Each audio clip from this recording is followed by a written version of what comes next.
It's the wedding episode. This episode was like an art film meets a western, sprinkled in with a little bit of horror slash thriller, and ends up as a mob movie.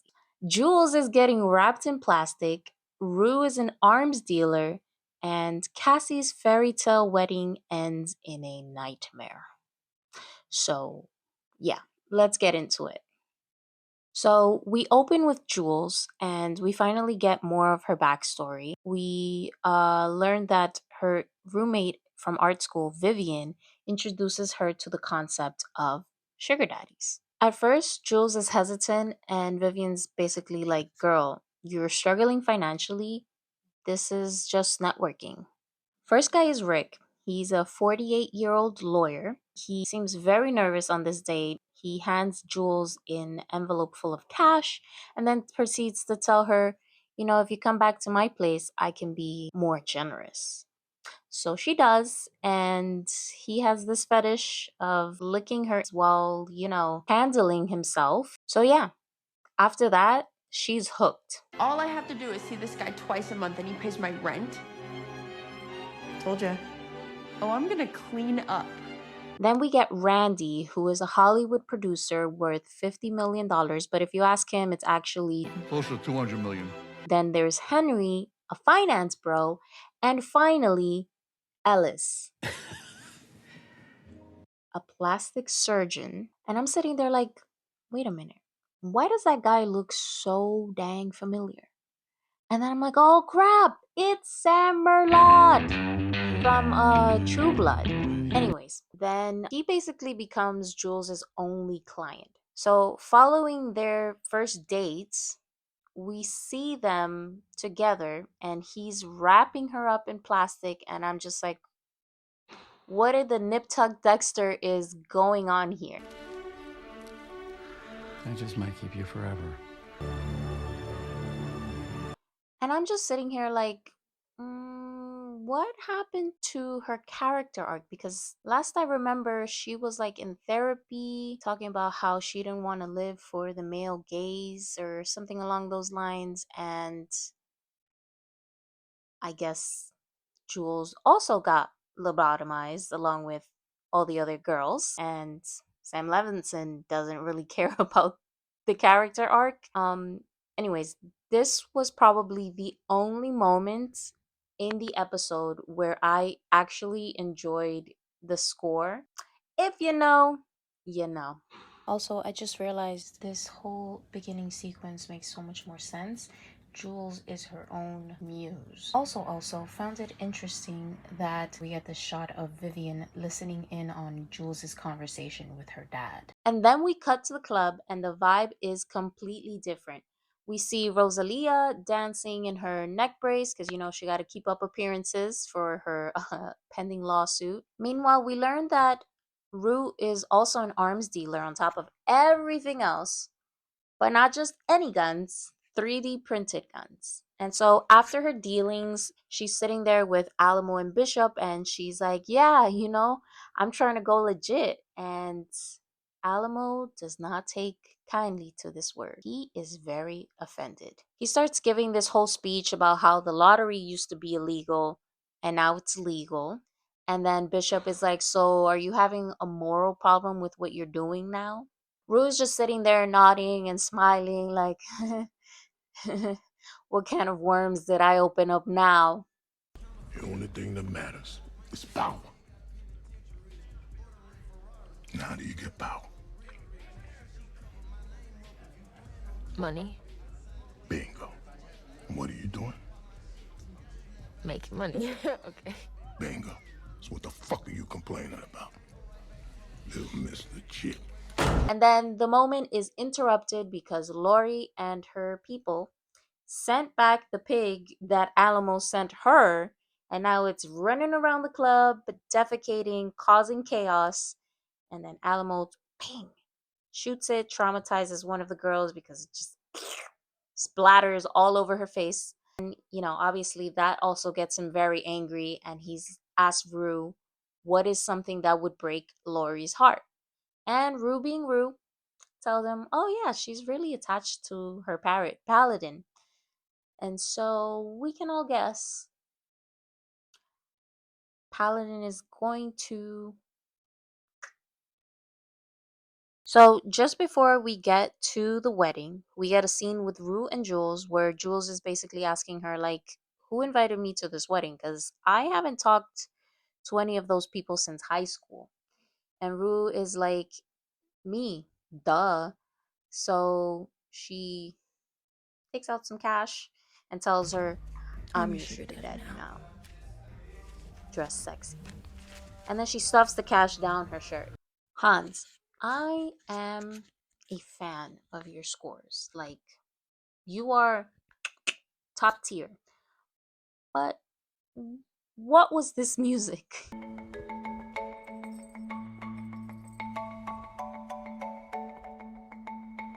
Was this a callback to True Romance? Because if it was, this is kind of not really the same vibe as that. Or were you trying to go for an Under the Sea theme or The Sims, maybe? I don't know. It was not working. Anywho, Cassie is a nervous wreck.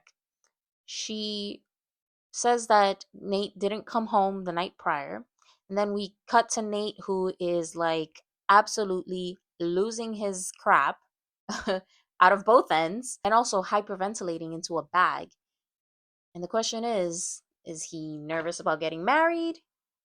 Or is it the impending doom of the debt? I don't know. Your guess is as good as mine. The flowers for the wedding are gorgeous. Absolutely gorgeous. Cassie definitely got her 50Ks worth of flour. But that C and N monogram at the wedding, I wasn't a fan of it. I feel like it was kind of unreadable. But hey, to each their own. Also, find it interesting that the flowers were kind of like the same color as that scene in season 2 where Cassie is surrounded by the flowers. But according to the behind the scenes, their inspiration was the color of shrimp. It would have been a nice callback. And speaking of callbacks, also Maddie is wearing green to this wedding, which is also reminiscent of her wearing that green outfit at the play just before she beat Cassie's ass. Then the ceremony is finally starting, and we get Suze, Cassie's mom, walking her down the aisle and giving her this very strange speech. I remember waiting to walk down the aisle towards your father, just like today. Filled with hope and aspirations. And there I was, never realizing it was the last happy moment I'd share with your father. God, and who would have expected we had such terrible arguments? Disappearing for days on end. And as I marched down the aisle, like we're doing now, it never occurred to me the brutality of the man that I never knew before. It's like, how could I be so naive, misjudging? I mean, it's not like a mistake you can fix. She literally cursed Cassie on her wedding day. And of course, it's foreshadowing because we all know the fate that awaits Mr. Nate. Dun dun dun. Then we get this conversation between Cal and Jules where she basically gets some closure from him with the whole ordeal. He tells her he got busted and he took a plea deal and is now on the sex offender registry. He calls it a modern day scarlet letter. It's a very bad scarlet letter to have, Mr. Cal. We also get Nate and Jules exchanging glances here and then, and they even have a little conversation, which is all right, I guess. It was nice. And I've seen a lot of discourse of people saying that they wish that Maddie and Nate would have had a conversation, but it's like I feel like it was the right decision for them not to have a conversation given all that happened between them in the past. Very violent things. I don't think it would have been a very productive conversation. Which brings me to Nate's mom, who chose this day of all days, the wedding day, the reception, to give a speech about how she's a boy mom and sometimes he brought home girls who weren't right. And you knew they weren't right. And looks at Maddie, and Maddie instantly looks embarrassed. And then there's this moment where like Cassie looks over at her like during that speech, and you can kind of see it on her face where like the guilt. She's like, she knows I took her place.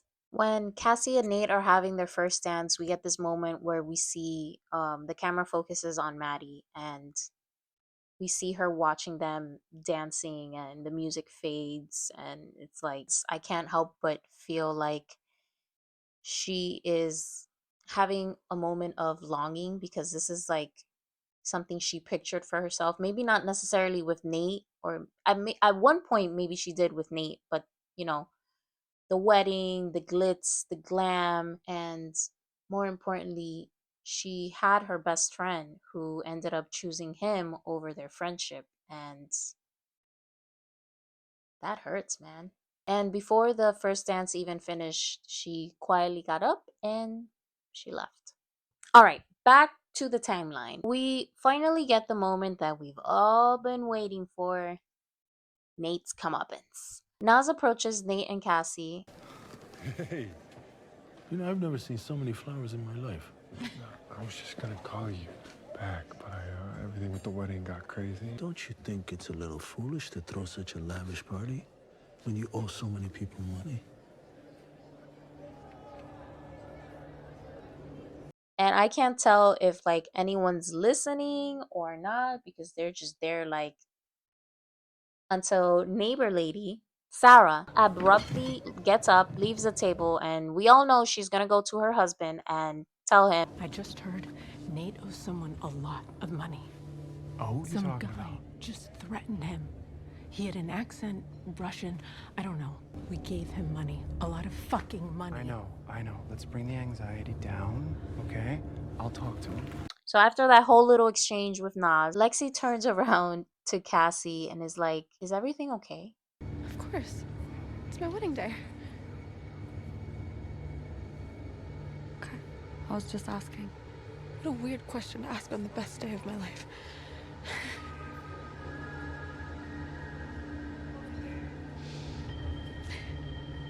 The situation is not good. I swear, this whole like little exchange was giving like psychological thriller, horror vibes. Like the quiet moments, the looks between Cassie and Lexi, Cassie's face of trying not to fall apart, but like it was kind of scary. And I feel like Sydney Sweeney might be a good Scream Queen candidate. After that, Cassie and Nate have their first dance. Interesting first dance. They're basically discussing what just happened at the head table, and Nate is telling her like everything's gonna be okay. We just might have to downsize, and Cassie's like, "What? Downsize? I don't want to downsize." Later on, I guess Cassie gets drunk and she comes up to Nate and she's like, "All you do is lie, and men are supposed to provide," and blah blah blah. And she's there like trying to open a champagne bottle at the same time, and for a quick second, for a quick flash, I thought we were gonna get season 2 Nate to come out, but he's chill. He's very chill. And I'm just like, what is. Then the wedding is over, and he's basically apologizing and telling Cassie that he didn't want to tell her yet because he didn't want to ruin the wedding. And I'm like, who is this guy? He's just so chill. It's crazy. Season 2 Nate would not have been this chill, but I guess she buys it. They get home, and then surprise! Nas and one of his henchmen is there waiting for him. The henchman grabs Nate and starts beating him. Cassie tries to intervene, and then he grabs her and. No! I'm bleeding!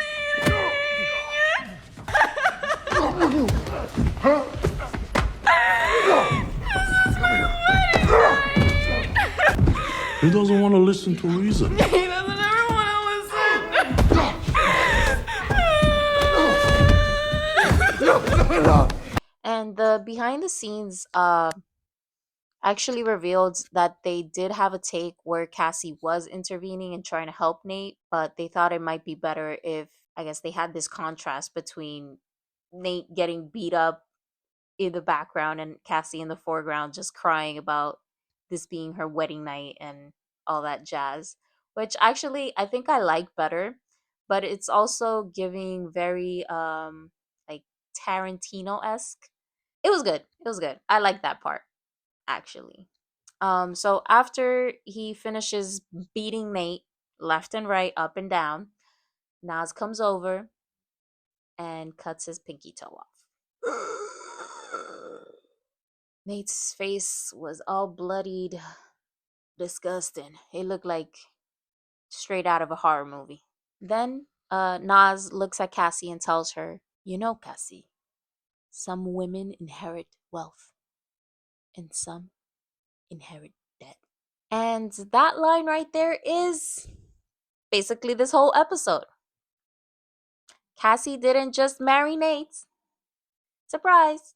She married everything Nate owes. Because what's mine is now yours. Marriage. Which will legitimately give reason as to why she has to pimp herself out now. This is an actual reason, not the 50K worth of flowers before. Rue left the wedding early because she got called by Alamo to do a pickup at Lori's, essentially, leaving Jules behind and all that. And side note, she gets a phone call from Fez, which I'm really glad they didn't use AI or anything like that to like replicate his voice. Bishop accompanies Rue to Lori's, basically to get close to Paladin. When they get there, Bishop is standing by the cage, and Laurie gets suspicious and she's like, "What are you doing? Wait, what are you doing?" And then he turns around and he puts a feather in his hair. But just before that, we saw him put a little pill into Paladin's water bowl, so we already know that Paladin is going to die. This whole scene was more style than substance. The whole like slow-mo money throw shot that Bishop does, the Western vibe, the tension. I just didn't really care about this section like that. Something that did catch my attention was when Rue had left Laurie's house, that she was listening to the Bible. More specifically, she was listening to the part about Moses and the burning bush. And the angel of the Lord appeared to him in a flame of fire from the midst of a bush. So he looked, and behold, the bush was burning with fire, but the bush was not consumed. Then Moses said,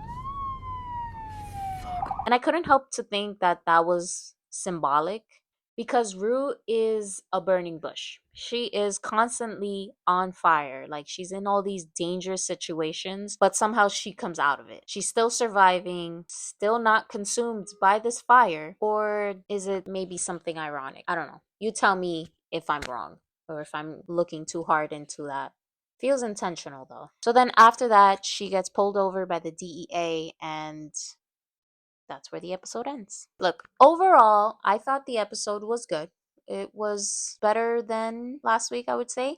The pacing was a little bit slow in some parts. The tone was a little bit all over the place. You've got the Alamo and Lori scenes where they felt like they were a full-on Western. Then we had parts of the wedding that felt like a psychological thriller. It just seemed like whenever we switched worlds, the temperature changed. It was weird. And I don't know if that's intentional or not, or if the show is still finding its footing, which you would think it would have found it by now. But either way, Nate lost the toe, so I had a good time. See you for the next one.